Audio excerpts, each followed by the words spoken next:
बिस्मिल्लाहिर्रहमानिर्रहीम, अस्सलाम वालेकुम। आज हम लेजिस्लेशन पर बात करेंगे। लेजिस्लेशन ये लफ्ज़ दो लातीनी अल्फाज का मजमुआ है। वो अल्फाज लेजिस और लेटम हैं। लेजिस का मतलब है कानून और लेटम का मतलब है टू मेक यानी बनाना। लेजिस्लेशन का मतलब है कानून साजी यानी कानून बनाना। कानून साजी का काम रियासत की मुकन्नना करती है। जब मुकन्नना किसी कानून की मंजूरी दे दे तो वो कानून मुल्क में नाफिज कर दिया जाता है। मुकन्नना के बनाए हुए कानून को स्टैट्यूट लॉ कहा जाता है। सालमन के मुताबिक लेजिस्लेशन का एक ऐसा कानूनी माहज है जिसे किसी बाइख्तियार इदारे ने नाफिज किया हो। हॉलैंड के मुताबिक जजों के फैसला जात यानी प्रेसिडेंट्स जो हैं वो भी कानून साजी के ज़ुमरे में आते हैं। और कैंडिडली के नज़दीक मुकन्ना एक ऐसी ताकत है जिसे कानून बनाने, कानून में तरमीम करने और कानून को मनसूख करने का इख्तियार होता है। जजों के फैसले बिलाशुबा कानूनों का दर्जा रखते हैं, लेकिन जजों को कानून बनाने का इख्तियार हासिल नहीं है। ये इख्तियार सिर्फ मुकन्ना को ही हासिल है। कानून साजी के दो इकसाम हैं, एक सुप्रीम लेजिस्लेशन और दूसरी सबऑर्डिनेट लेजिस्लेशन। सबसे पहले बात करते हैं सुप्रीम लेजिस्लेशन की। आला कानून साजी मुल्क का कानून साज इदारा करता है जिसे लेजिस्लेचर कहा जाता है यानी मुकन्नना। मुकन्ना के बनाए हुए कानून को सिर्फ मुकन्ना ही मनसूख कर सकती है और मुकन्ना ही इसमें अमेंडमेंट यानी तरमीम करने की मजाज है। अब बात करते हैं सबऑर्डिनेट लेजिस्लेशन की यानी तख्ती कानून साजी। तख्ती कानून साजी इदारा अपने तफवीज़ शुदा इख्तियारात यानी अपनी डेलीगेटेड पावर्स को इस्तेमाल करते हुए कानून साजी करता है। पाकिस्तान में लेजिस्लेचर यानी मुकन्ना आला कानून साजी इदारा है और दीगर तमाम इदारों को कवायद साजी के इख्तियारात इसी इदारे से हासिल होते हैं।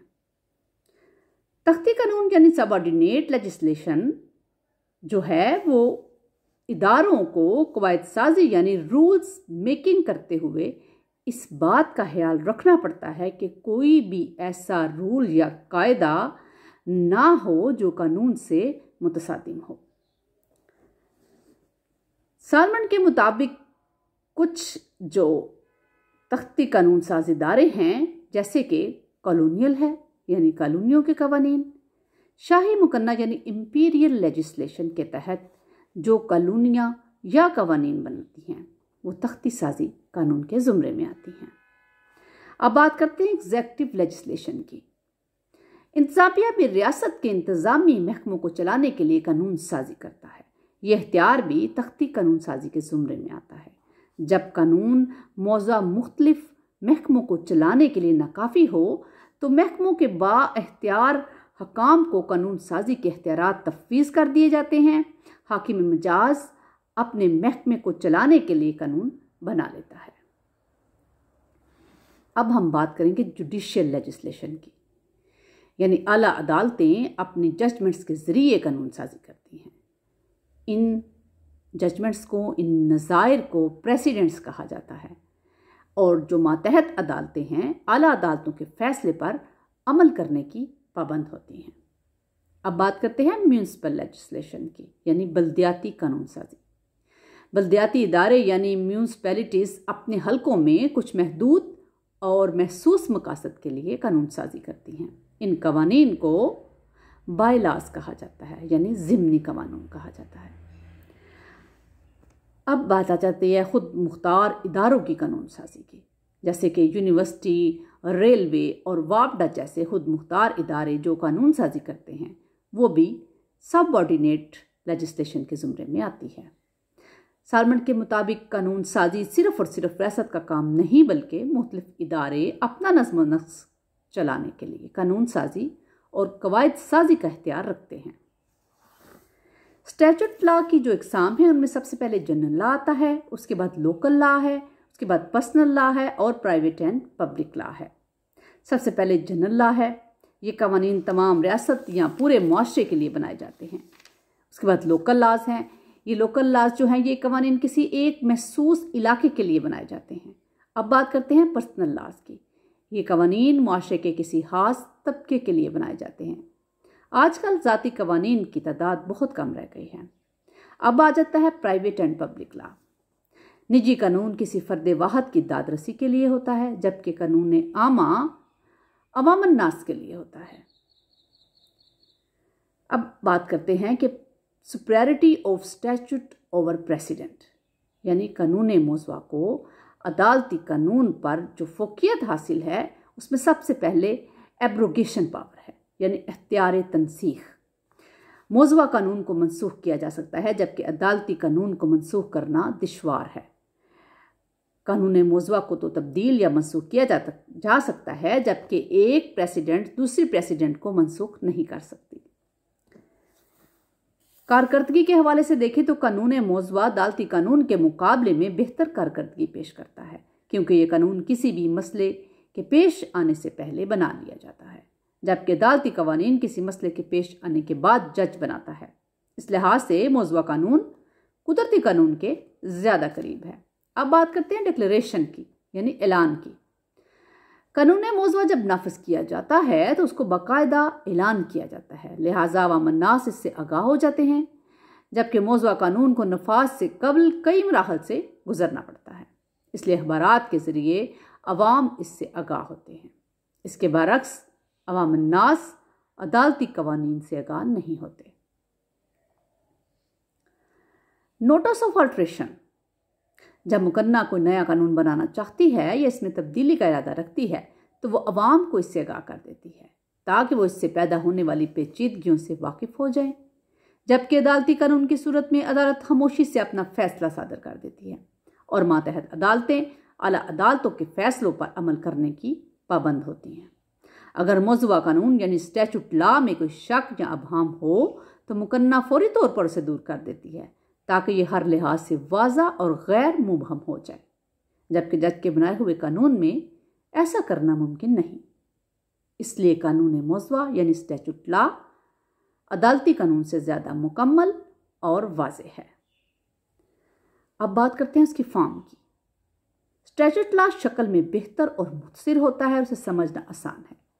कानून की इंटरप्रिटेशन के लिए कुछ असूल वज़ा किए गए हैं। इन असूलों के मुताबिक कानूनी अबहम को दूर किया जा सकता है। अदालती कानून को बआसानी से समझा नहीं जा सकता, क्योंकि अदालती कानून सिर्फ मुतल्लिका हिस्से पर इन्हसार करता है और बाकी गैर मुतल्लिका हिस्से को कोई अहमियत नहीं दी जाती। दर हकीकत प्रेसिडेंट्स में से कानून को तलाश करना मिट्टी के ढेर में से सोना तलाश करने के मुतरादिफ है। सालमन के मुताबिक स्टैट्यूट लॉ को इस्तेमाल करना आसान है, जबकि अदालती कानून को इस्तेमाल करना नहायत मुश्किल है। हर कस और नाकस जो है, यानी हर बंदा आसानी से इससे फ़ायदा हासिल नहीं कर सकता। अब एडवांटेजेस देखते हैं कि advantages of case law over the statute law. Dicey के मुताबिक कानून साजी में अदालतों को सियासतदानों पर फ़ौक़ियत हासिल है। सियासतदान बज़ाहिर तो अवाम के लिए कानून साजी करते हैं, लेकिन उसमें उनके अपने मकासद भी छुपे होते हैं। सालमन के मुताबिक स्टैट्यूट लॉ गैर लचकदार और हुक्मिया होता है, जबकि अदालती कानून लचकदार और मुनसिफाना होता है। अब बात करते हैं statute law and custom compared. कानून की बुनियाद नज़रिए पर है, जबकि रस्म व रिवाज की बुनियाद एक महसूस तर्ज अमल पर है। कानून साजी शहरियों और रियासत के दरमियान एक रिश्ते को जाहिर करती है, जबकि रिवाज एक इंसान का दूसरे इंसान के साथ ताल्लुक़ को जाहिर करता है। कैटन कहता है कि ज़माने कदीम में कानून को रिवाज से तक़वियत मिलती थी, जबकि दौरे जदीद में स्टैट्यूट लॉ ने रिवाज का खात्मा कर दिया है। आजकल रिवाज सिर्फ उस जगह पर कारफरमा है जहां कानून ने अभी अपनी जगह नहीं बनाई। दौरे जदीद में स्टैट्यूट लॉ ही कानून का सबसे बड़ा माखज़ तस्वर किया जाता है। कानून में तब्दीली की जा सकती है, जबकि रिवाज को बदलना मुमकिन नहीं। अब बात करते हैं कोडिफिकेशन की, यानी कानून की तदवीन या कानून को जमा करना। कानून की तदवीन से मुराद किसी एक मौजू पर मौजूद कवानीन को जमा करना है। सालमन के मुताबिक कानून को बाज़ाब्ता बनाने के लिए कानून की तदवीन ज़रूरी है। सबसे पहले एडवांटेजेस ऑफ कोडिफिकेशन देखते हैं। उसमें पहली बात यह है कि तदवीन की वजह से स्टैट्यूट लॉ मुख्तसर हो जाता है, जिसकी वजह से उसे समझना आसान हो जाता है। दूसरी बात, तदवीन की वजह से कानून मौज़ा में होने वाली तब्दीलियाँ कानून को बदलते हुए हालात के मुताबिक बना देती हैं। और तीसरी बात, तदवीन की वजह से ही कानून स्टैट्यूट लॉ जो है वो अवाम-उन-नास के लिए बनाए जाते हैं और किसी महसूस शख्स या फर्द वाहिद के लिए नहीं बनाए जाते। अब डिसएडवांटेजेस देखते हैं, यानी डिसएडवांटेजेस ऑफ कोडिफिकेशन। कानून की तजवीज़ की वजह से कानून के डिफेक्ट्स मंजर आम पर आ जाते हैं, जिससे मुजरिम नाजायज़ फ़ायदा उठा लेते हैं और कानून की गिरफ्त से निकलने का रास्ता ढूंढ लेते हैं। दूसरी बात, कानून की तदवीन की वजह से कानून रिजिड हो जाता है, यानी गैर लचकदार हो जाता है और कानून में मज़ीद तरक्की और बेहतरी रुक जाती है। और ज़वाबित यानी कोड्स बिल अमूम नामुकम्मल होते हैं, जो तमाम किसी के जराइम का अहाता नहीं करते। उसके अलावा कानून यानी स्टैट्यूट लॉ जो है वो साइंसी बुनियादों पर मबनी नहीं होता, ये मुस्तकबिल में पैदा होने वाले गलत तसव्वुरात पर मबनी होता है। और पांचवी बात कि तदवीन कानून जो है उसकी तशरीह में मुश्किलात पैदा करती है। एक ही इबारत या जुमले के मुख्तलिफ मानी निकाल लिए जाते हैं। अब बात करते हैं इंटरप्रिटेशन ऑफ एनेक्टेड लॉ की। कानून की तशरीह से मुराद अदालतों का किसी कानून के मुतालिब और मानी की वजाहत करना है। अदालतें सिर्फ एनेक्टेड लॉ की वजाहत करती हैं। इसकी वजाहत जो है, इसकी जो तशरीह है वो दो किस्म की है। एक लफ्ज़ ब लफ्ज़ तशरीह है, यानी लिटरल इंटरप्रिटेशन है, और दूसरी मुंतकी तशरीह यानी लॉजिकल इंटरप्रिटेशन है। सबसे पहले बात करते हैं लिटरल इंटरप्रिटेशन की। कानून की तशरीह का बुनियादी असूल ये है कि उसकी तशरीह के लिए अल्फाज के आम मानी लिए जाएं। स्टैट्यूट लॉ की इबारत में ना किसी लफ्ज़ का इजाफा किया जाए और ना ही किसी लफ्ज़ की कमी की जाए। जब कानून के किसी फ़िक्रे की इबारत बिल्कुल वाज़ा हो और उसमें किसी किस्म का बहाम ना हो और उसके सिर्फ एक ही मानी लिए जा सकते हों, तो अदालत को यह इख्तियार हासिल नहीं कि वो कोई दूसरी मानी निकाल कर मुकन्ना के मकसद और नीयत को बातिल कर दे। जहाँ कानून की किसी इबारत के दो मानी निकलते हों, वहाँ अदालत को निस्बत यानी इक्वटी की कानून के मुताबिक और मुकन्ना की नीयत को पेश नज़र रख कर कानून की तशरीह करनी चाहिए। अब बात करते हैं लॉजिकल इंटरप्रिटेशन की।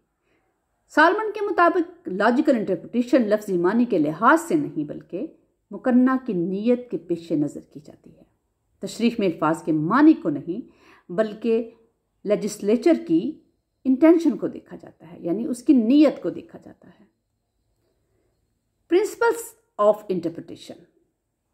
सालमन के मुताबिक अदालत का यह फ़र्ज़ है कि वह मुकन्ना की नीयत और गर्ज़ व गायत को पेश नज़र रखे। दर हकीकत कानून की रूह अल्फाज में नहीं बल्कि मुकन्ना की नीयत पर डिपेंड करती है।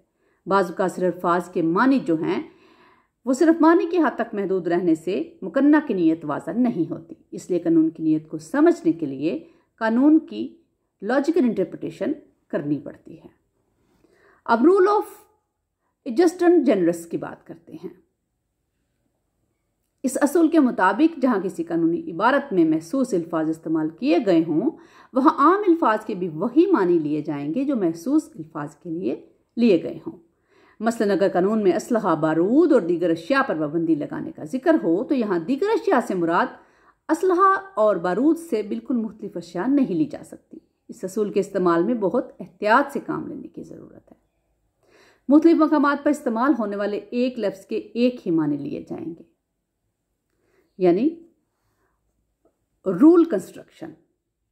कानून में अगर कोई लफ्ज़ मुख्तलिफ मकामात पर इस्तेमाल हुआ हो तो हर जगह उस लफ्ज़ के एक ही माने लिए जाएंगे। उसके बाद बात करते हैं कि जनरलिया स्पेशलिया ड्रोगेंट, यानी खास चीज़ आम चीज़ पर गालिब आ जाएगी। इस असूल के तहत एक ही मकसद के लिए ख़ास कानून आम कानून पर गालिब आ जाएगा, क्योंकि इस कानून को ख़ास मकसद के लिए बनाया गया है। ये थी कुछ लेजिस्लेशन के मुतल्लिक अहम बातें जो आपके साथ शेयर की। दुआओं में याद रखिएगा। अल्लाह ताला आपका और मेरा हामी नासिर हो और सब पर अपना फजल करम करे। दुआओं में याद रखिएगा और चैनल को सब्सक्राइब कीजिएगा। शुक्रिया।